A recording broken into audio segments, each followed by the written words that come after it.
ये college chairman Sushant बाबू आ मोर सान भौणी सुश्री सरिता तर अक्लांत परिश्रम ये कॉलेज की तैयारी जहाँफल कि बहुत घात प्रतिघात भितर आज आम ये एसपी फिजिक्स उच्च माध्यमिक विद्यालय माने 3 वर्ष थप थपी आ 3 वर्ष भितर आम जी बैच उतरी जहाँफल कि भल रिजल्ट हो आ 2025 भी भल रिजल्ट हो 2026 भी भल रिजल्ट हम आम आशा विश्वास कारण आम बहु अनुष्ठान कम कर जहाँफल कि पिला ठीक कथाटा भी बेले बेले भूल लगे किंतु से जिनसा मुझे पिला कहली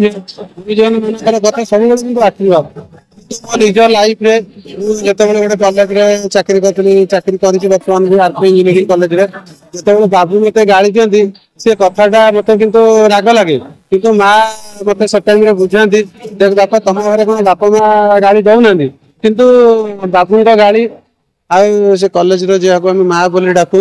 किंतु समस्त स्टाफ हमारे से कॉलेज रे माँ को माँ डाकती किंतु तांकर स्नेह सदिच्छा आशीर्वाद आज मते एठिकी टाणी आनी।